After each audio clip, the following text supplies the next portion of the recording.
What's up, guys? Welcome back to Call of the Wild, the Angler, where we are at the Golden Ridge Reserve. We're doing all of the challenge missions, and today we're on the final challenge mission for the Emerald Lake Plateau area, and that is to catch a diamond rank Cacone salmon at this photo location. Oh, this is kind of brutal because I'm not entirely sure where this location is at, but I took a guess. And I think it's right up in here. So we're going to fast travel over to Blackfoot Basin and see if we're close.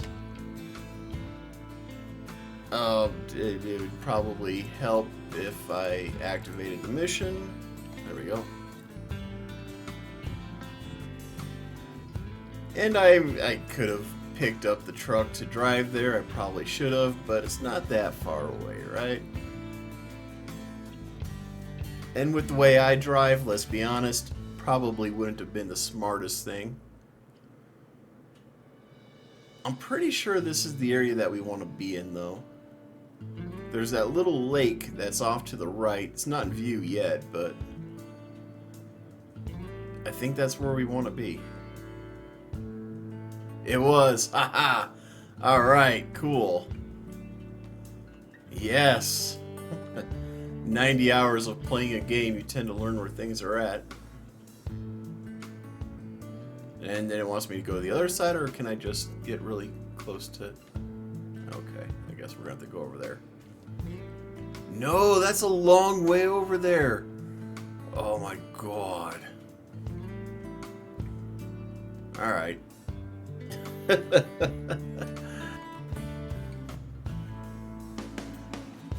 Right, so there's definitely salmon up in here. I'm seeing them. Alright, let's see what we've got here. Did I say number 5? Number 5 is gold. So I'm thinking a number 4. We can try number 4 spinner. Sure, why not? Let's try it. Lord knows I've wasted a lot of time playing this as it is and taking notes and all that good stuff that I might as well just keep it up, right? They seem to be close to the surface. That should be alright. Hopefully we'll catch one and hopefully it won't take off to our right and cut our line on that pylon there.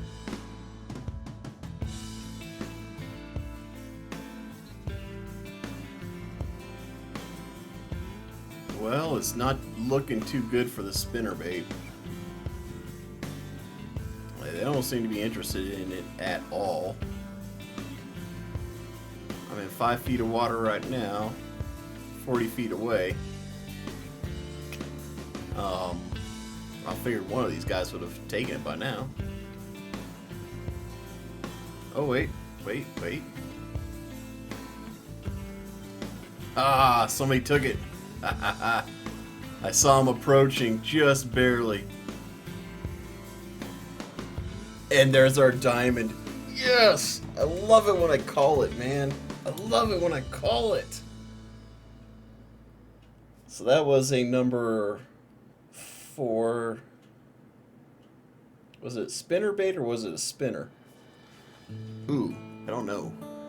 Spinner. Okay. And that was our diamond. Nice, very nice. Ah, shoot, I should have... Get the frickin' arrow out of the shot, dude. There we go. Nice. Very, very nice. Cool. So that ends this series, but stay to the end, guys. I have a bit of survival knowledge. I'm going to give you a tip on surviving in real life that you're going to want to hear. This isn't a gimmick. This is an actual life-saving thing, so stick around to the end and I'll cover that. But what we used for this was our Grauheier bait casting rod, the Mediator bait casting reel, 55-pound braided line, and a number 4 spinner got us our diamond Kokoni salmon. So nice. And we were right over here.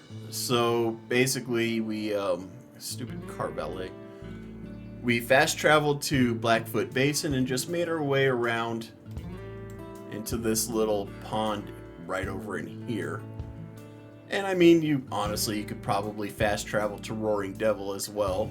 But either way, it's your choice how you want to do it. But there we are, guys. Now, for that bit of survival knowledge. So here's what I want you to do. I want you to grab a watertight container. Now that can be like an old medicine bottle, like an old aspirin bottle, something like that. There's those sports drink tablets that come in the tubes. You can use those. Grab one of those. They have to be empty though. They have to be empty. You're gonna grab one of those. And then the next time you do laundry, what I want you to do is I want you to take the lint from the dryer and put it in that watertight container.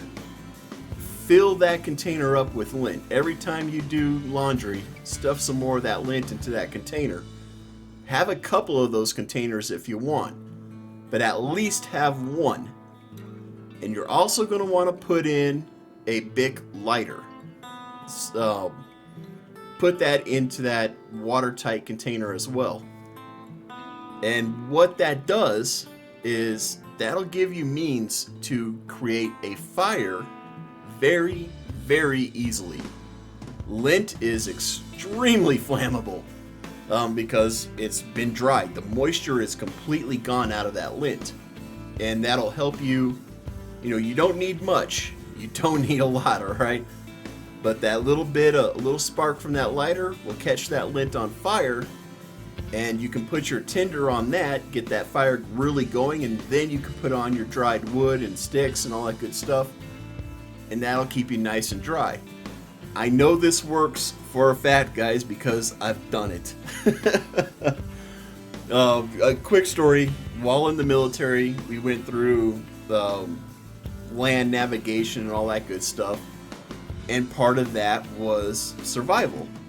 And they didn't tell us we couldn't bring these items, but I knew I was slated for the class, so I was like, well, I'm just going to bring this stuff because I know it works.